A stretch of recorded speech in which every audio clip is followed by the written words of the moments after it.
We're at the end of the first quarter of 2024. What's happening in real estate and in housing? And is it what we thought it was going to be? Despite everyone's hopes and crossed fingers, interest rates have not meaningfully dropped.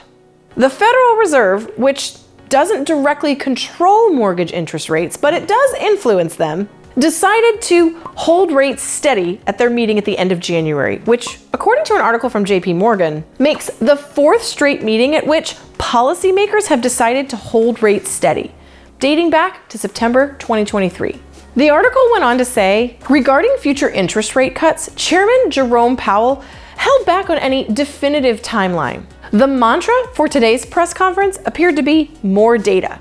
Powell acknowledged that good progress has been made, but the committee would like to be more confident that inflation is coming down sustainably to 2%, noted Gene Oden, global investment strategist for JP Morgan's global investment strategy team. But if interest rates drop too fast, too soon, then consumers are going to flood the market, which will make inflation rise again. In terms of housing, that would cause housing prices to go way up as well. As of this filming, mortgage rates for a 30-year conventional loan were 7.03%. Not as high as the 8% that we saw in October, but also not as low as those 6s and 5s that a lot of people were hoping for. That's not to say that lower interest rates are not on the horizon, but we probably won't see that until summer or later. To clarify, lower rates means 6s, mid to high 5s. Do not hold your breath for 2, 3, or even 4%. If rates remain somewhat stable, the housing market is going to surge forward, but the frenzy won't pick back up. We are entering the spring market, which is typically the busiest time of the year. And with this year being an election year, I imagine more of the activity is going to happen before July, with fall probably slowing down as many consumers wait and see what's going to happen in November. So how is Florida looking this year compared to last year? The latest data we have from Florida Realtors is for January. The February data is not going to come out until the end of March. Comparing January 2024 to January 2023, here's what the Florida real estate market is seeing. Closed sales have remained steady with just a 0.6% increase year over year. Average sales price is up 9.7% from $558,253 January of last year to $612,428 in January of 24.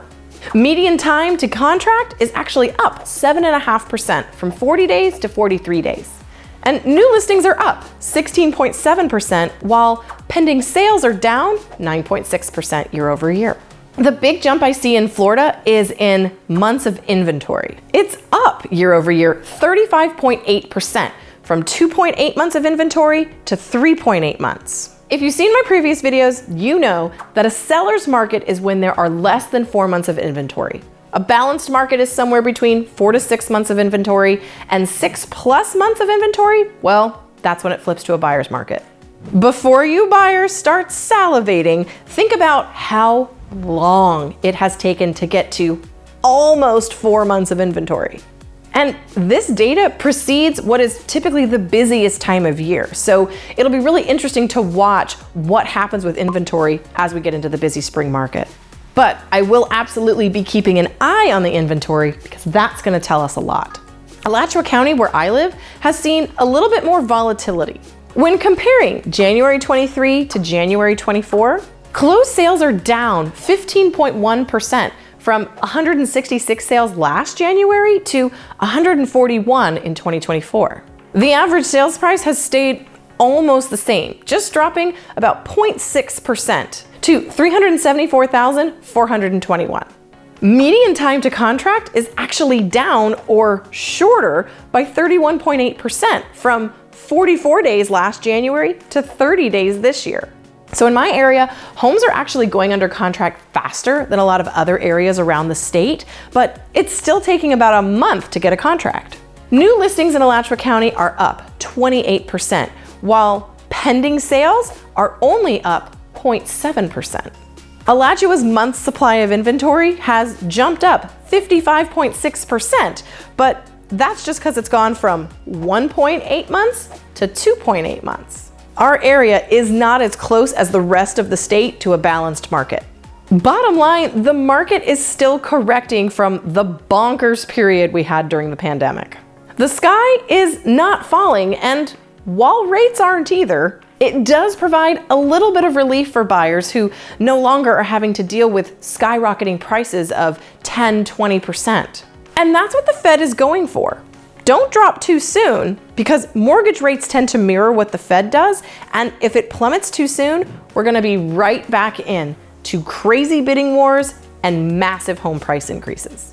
And if you're one of those naysayers who's been standing on the sidelines hoping that a big massive crash hits, let me just tell you, be careful what you wish for. I'm Lindsey Johnson, your resource for all things real estate. See you next time.